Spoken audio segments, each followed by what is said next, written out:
Welcome to the Family Philanthropy Speaks video blog series from the National Center for Family Philanthropy.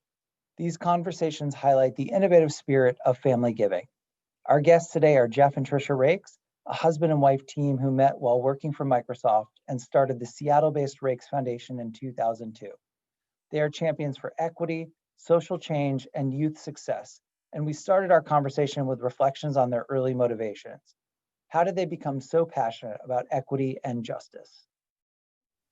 Well, Nick, both Jeff and I were extremely lucky to grow up in families that had a strong service ethos. I grew up here in the city of Seattle, and Jeff grew up on a farm in rural Nebraska, but both of our families were really committed to giving back to community, and volunteering was just what was expected from both of us. I think our years too, working in the Microsoft environment, had a significant influence. It really reinforced the importance of being curious and to continuous learning, and to also embrace a rigorous problem-solving approach. I think we were also very lucky early in our lives. Both Jeff and I had experiences that shaped our understanding of how identity issues can really undermine and marginalize people in our society, and particularly in our lives, whether it be issues around race or gender or social orientation. So I think really the combination of both our upbringing as well as our personal and professional experiences all came together to really give us effectively a good foundational training for our focus now on social impact. You know, Jeff and I are deeply committed to transforming systems. And I think that commitment to systems change really led us to dig in and learn more about how racism is baked into many of our systems, but particularly the systems that we've been focused on that do not serve all of the young people in our country equitably. We also recognized how our own whiteness and the whiteness of the people around us were creating blind spots in how we define problems and how we went about solving problems. So our learning curve hasn't been easy, and there's a lot more that we both need to learn, but it has been well worth the journey. And I think we believe that we are better philanthropists and we're better community partners. And honestly, I think that as we have shifted how we do our work, our young people have stepped up and they've provided key insights and guidance, and they've really significantly impacted the quality of our work. So one of our key takeaways has really been knowing how important it is to listen to the people that are most proximate to the challenges that we aspire to solve, because they're the real truth tellers. Yeah, Nick, I'd like to give a specific story of how the work that Tricia highlights manifested for us. You know, because society is so segregated, you know, our networks are segregated. We hire people who look like us. We went to school with friends who look like us and so on. And so I would say that for us, diversifying our team was a critical first step to improve our work. And the specific example I want to share with you is from one of our program officers who happens to be Black, encouraging Tricia and me to meet an exciting leader in Oakland. And without her prompt, we might not have met Chris Chapman. Now, let me say a little bit about Chris. Chris changed my view of how we educate young people. He founded the African American Male Achievement Program in Oakland. You know, Oakland schools were failing Black boys. And in 2010, the school system turned to Chris. And his approach was not just to develop some class or some intervention. What he did was he developed full spectrum immersive educational experience for Black boys. And the first thing and the most important thing was to affirm them. The approach he took in developing the program, it was shaped by 1,000 interviews, more than 1,000 interviews, Black boys throughout the K through 12 system. And they had a very powerful and common experience. They felt like they were only engaged when they were perceived to have done something bad, something wrong.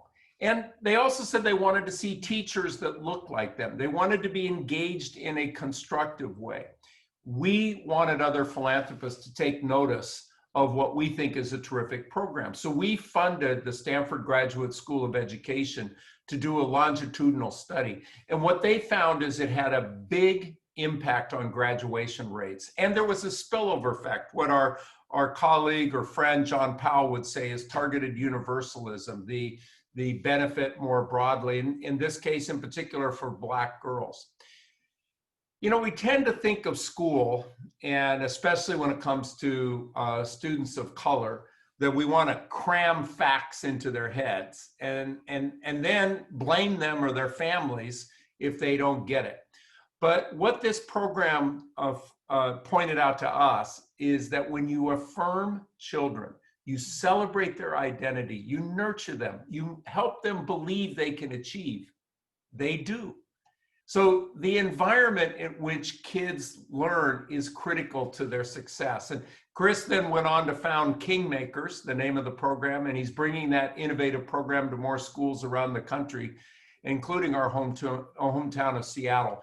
But I go back to that beginning. It happened because we diversified our staff, and that brought additional perspective into our foundation. Well, I really appreciate that story, as I'm sure our audience does as well. And I want to come back to the lessons that you all have learned across now almost 2 decades of doing this work.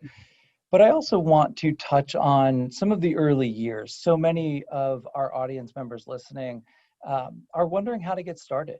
And Tricia, you tell a story about what really catalyzed your focus on youth homelessness. And I would love for you to share that story. What was the spark that really lit the interest for you? Oh, thanks, Nick. Well, back in 2009, when Jeff and I were still relatively new to philanthropy, I was driving to a meeting in downtown Seattle, and I was stopped in traffic on a freeway off-ramp with a view underneath the overpass, where many individuals experiencing homelessness in our community often would gather for shelter. And, you know, unfortunately, it's not an unusual sight in our city. And truthfully, on any other day, I might not have paid much attention to what was going on underneath that bridge. But on this particular day, when I glanced over, I saw a teenage girl, and it just made my heart stop. She looked exactly like our younger daughter, who was in high school at the time. And as I was watching and feeling rather helpless, I noticed that 2 older men were leading her away towards an encampment.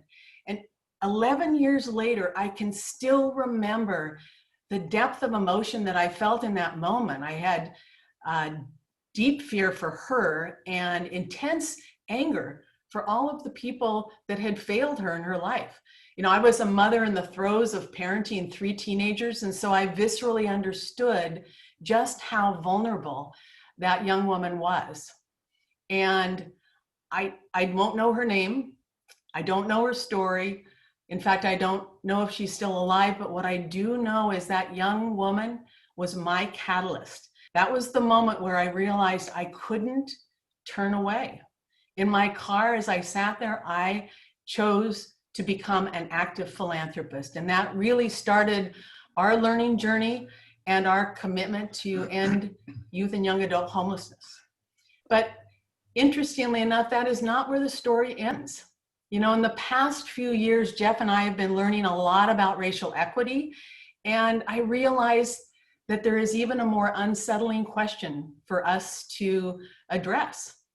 And that is, why did it take me seeing a young, white, blonde girl who looked just like my daughter for me to see the issue of youth homelessness in our community? It's because we all see the world through the lens of our own personal experiences. And it takes intentionality and effort and sometimes deep discomfort for us to recognize the privilege that we have. And it's going to be critical for us to do so if we want to be effective philanthropists and if we're going to take advantage of this pivotal moment in our country's history. Such a beautiful story, and I want to underscore 2 points that you made that I think are so critical for people who are listening to reflect on. two words, choice and intentionality. You mentioned that it is a choice to give back, and it is indeed a choice, and that you approach that with intentionality. And I want to come back to that in a little while, but thank you for sharing that. I do want to follow up on a point that you both made, this point of learning and growing throughout your philanthropy. And the world has seen you both grow as philanthropists, particularly in recent years, as you have found your public voice. And I would love, Jeff, for you to share a little bit about how the pandemic and the moment of racial justice reckoning that we are in has changed your perspective on giving. Yeah. Yeah, thanks, Nick. Well, of course, we were already several years into our equity journey when the year 2020 delivered blow after blow to our country. And, I feel like we already had a deep understanding of the inequities that are baked into our systems. But, it became so visible with this disproportionate rate of infection and death among communities of color, particularly Black and brown people. So that was not a surprise. Our knowledge base, what we had built from that equity journey, helped us make some shifts and act quickly. As system level funders, we knew, for example, that when schools are closed, wealthy kids get online learning. Youth from low income families might get a bagged lunch. Youth who experience homelessness get hit extra hard. For them, schools are a critical place of stability, belonging, safety, food, hygiene. And so with Tricia's leadership, we quickly stood up a fund to focus on this population's specific needs in this crisis moment. And using our networks, we brought in partners to support this initiative. Now, that was the COVID crisis, and then the protests, fast-tracked our thinking of power and the importance of shifting power. So we created the Black Leadership and Power Fund, and that's separate from our foundation's established strategies. And what we're doing there is we're providing unrestricted funding to organizations who are elevating Black leadership, who are bolstering Black engagement in our democracy. And we're leveraging community-based organizing to advance anti-racist policy change across this nation, because truly changing outcomes for Black and Indigenous people of color in this country requires shifting power. And more broadly, the pandemic is demonstrating how deeply interconnected and inequitable our systems are. We fund an education, and what young people experience, if they and their families experience police impacts, it impacts their education. It impacts their overall well-being. With schools closed, that is a huge impact on homeless students. The lack of stability of our democracy affects all of us. And philanthropy tends to live in silos, but in real lives, we are not compartmentalized. Agreed. There is much needed work that we have to do to break down those silos, and I'm glad that you called that out for the audience. Tricia, I want to get your voice in here around what philanthropy can do to move towards justice. And I also want to come back to the idea that many philanthropists are just beginning their equity learning journey. And I'd love to hear from you about how people can embrace the opportunity that is in front of them. Jeff and I are lucky to have a wonderful friend in Darren Walker, who is the president of the Ford Foundation.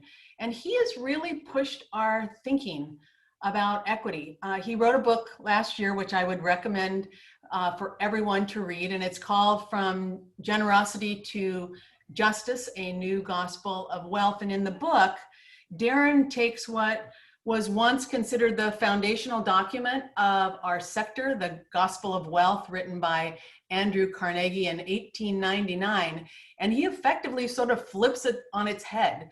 Mm-hmm. The original gospel was for context, was written pre-women's suffrage, post-Civil War, mid-Jim Crow, and toward the end of the Gilded Age, which was a time of extreme wealth inequality, which is not too unlike what we're experiencing in the United States today. So Carnegie had this view that he and his wealthy colleagues weren't lucky, they were just better.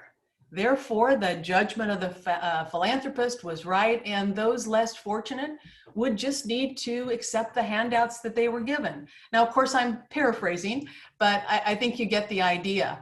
Darren has really encouraged all of us to move from a generosity mentality to a justice frame. And one of the examples he gives in his book is the idea of funding a bed in a homeless shelter. I mean, it is good. It's valuable to do that, but it isn't enough. It's not adequate to really solve the problem.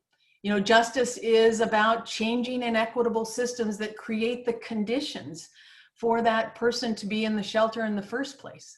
So while we have a long way to go, I do think that more and more people in our sector are viewing our responsibility as changing systems to advance justice, but also end racialized outcomes in this country. You know, what that means is that we are really going to have to interrogate systems. We're going to have to get underneath the work and understand who is not being served well by the systems that exist right now in our country, and really more deeply understand why. And when we have those answers, then we need to turn to community and work with our community colleagues to really design approaches to fix them. Jeff, I'd love to get your thoughts on, for those in our audience who are donors just beginning this journey, particularly white donors, white male donors, who may be uncomfortable moving forward with an embracing of equity and putting equity at the fore of their philanthropy. What would you share by way of advice on how to begin this journey and how to sit with the discomfort that might be rising up within them? Well, Nick, I'd say, just look around, look at the dialogue in our country. Important conversations are happening in our society right now. We are all under extreme stress, and we're experiencing a lot of anxiety. It's volatile. But what I would say for wealthy people like me, we must reckon with this. We got to drop our defenses. We have to listen. And then we've got to move resources and think differently. I think we're used to a really different model. We sit in conference rooms with mostly white staff or white consultants. They have fancy degrees that are rolling up their sleeves, or things like quote unquote reform education. And when I think back about that part of our history, I realize what I should have been doing is meeting with more people like Chris Chapman. Proximity matters. Wealthy white people are generally not close to the problems that they hope to be a part of solving. And we are the least likely to know how to go about identifying the actual problem to be solved, much less the solution. So my advice, if you have a staff, diversify it. And whether or not you have staff, spend time diversifying your networks and listening to members of communities that you are most interested in supporting. And also, you should know that there are intermediary organizations out there who are well connected to communities, and you can work with them and channel your dollars, your resources to work that is developed by the actual communities. Let me give you a couple of examples. Fund for the Front Lines, the Black Leaders Co-op Fund. I'll just say, I'm a philanthropist who likes to get into the weeds. It's sort of my nature, my personality.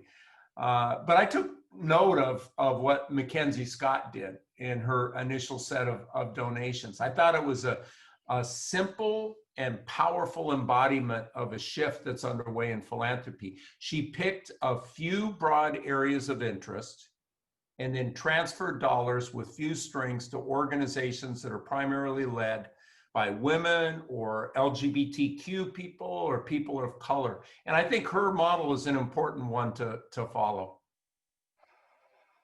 So I want to come back to some of the original intentions of the foundation. You chose to establish the Raikes Foundation as a limited life entity. And I'd love, Jeff, for you to share a little bit more about the decision to embrace the practice of giving while living.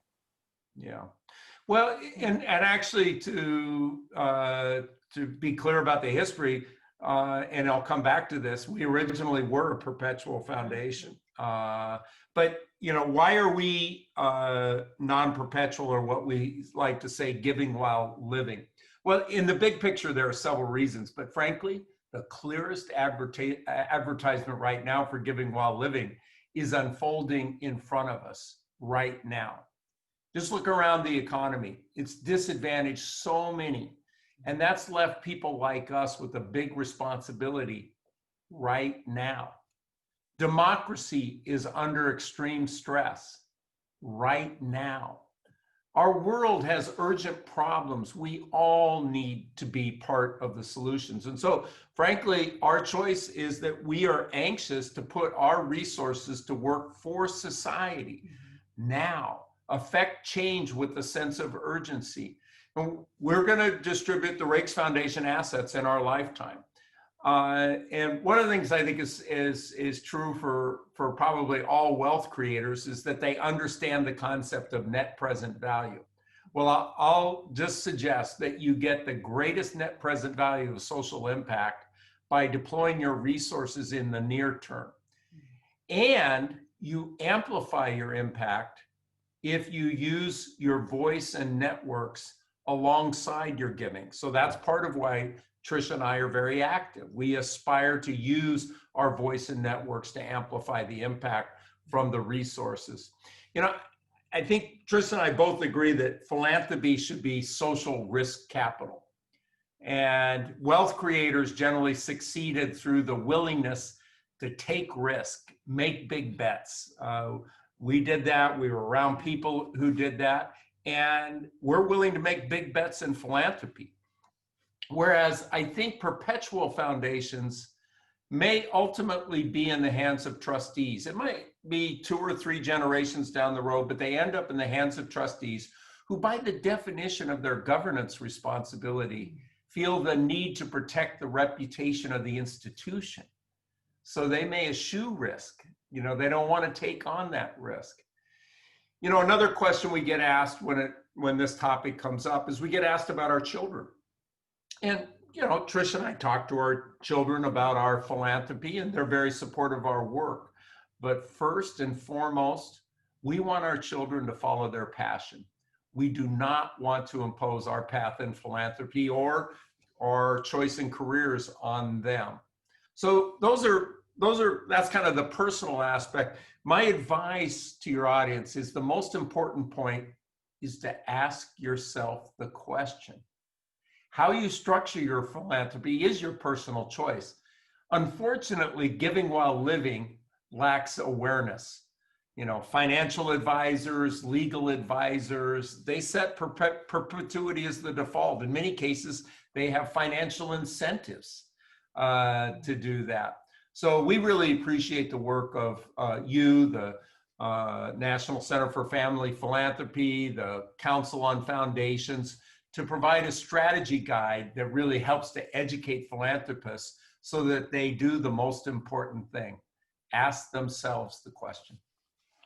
I think that is an incredible point. We all need to be asking ourselves questions. We need to be intentional. And it goes back to what you both said earlier about choice and intentionality. I know we're coming up on time here, and I wanted to ask, Tricia, as you look to the future, there are a number of emerging philanthropists that are growing into the practice, and these are pretty bleak times.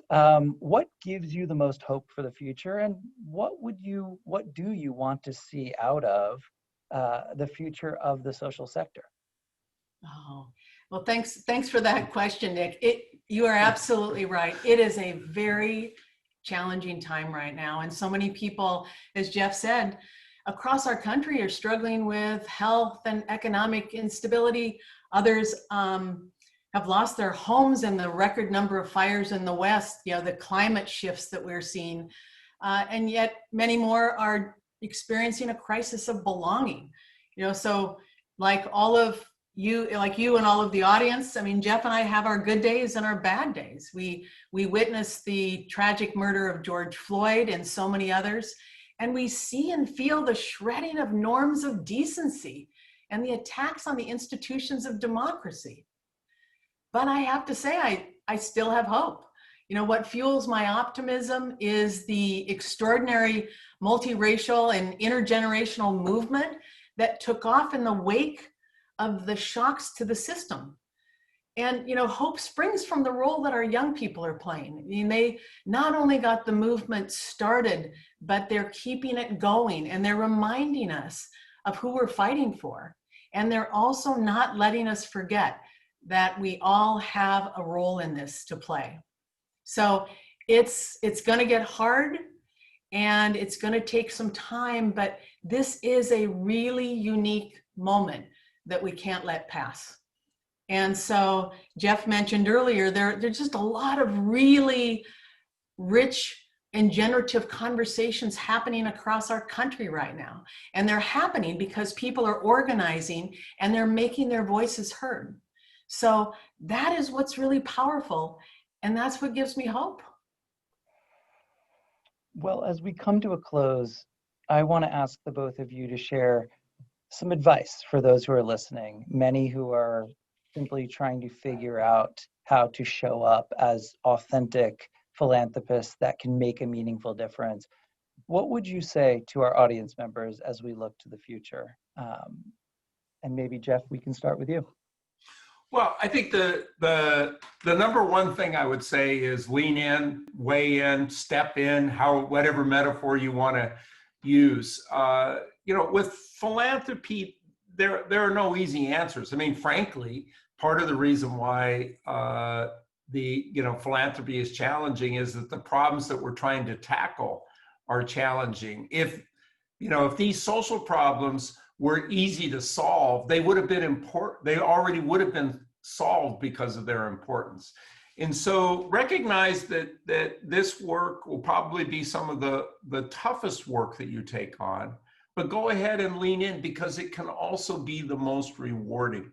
When you see those students that feel like they now belong in the classroom and perform better, or when you see those youth that were formerly homeless and out on the street, and now they are in stable housing and they're advocating in the legislature for programs and policies that will help people who were like them now have housing stability. You'll get lean in and you'll get these moments that give you that sense of hope that Tricia just described. I think it's become clear that we do not have a blueprint to know how to operate in this moment in time. And I think talking to a lot of our colleagues that are in philanthropy and many people that are in the field, I think there is an agreement that we can't go back to the status quo. This is a moment that we just have to take advantage of, and perhaps it'll be one of the most pivotal moments in our lifetime where there is an opening that we need to take advantage of. And it may not come again, where people have been exposed to inequities in a way that we haven't seen before. And so I think this is a time where we all need to break out of old habits. We need to get comfortable with taking risk and experimenting and reaching out to new colleagues that we haven't worked with before. And I think if we all take those kinds of actions, we will see the impact that will make a difference. Yeah, Nick, I want to put an exclamation point on what Tricia just said. 2020, we're going to look back and we're going to remember it for a health pandemic. I think we'll remember it for exposing a long time racial justice pandemic. It exposes, the issues of climate, which I view as a long-term pandemic. And so we're going to look back at 2020 with some level of negativism for what's happened during this year. But what we have to strive for is to look at 2020 as a turning point for what we can collectively do in society to make this a better world. And so that's what I aspire to when we get into 2021 and beyond. We look forward to it. A turning point indeed. And you are both an inspiration to many. And I know that your words are going to continue to inspire many within the family philanthropy community. So thank you so much for joining us today. I really, truly am grateful for your time and for your wisdom. So thank you both. Great. Thank you. We're Nick, grateful for your work and yeah, leadership. it's an honor. Thank you, Nick.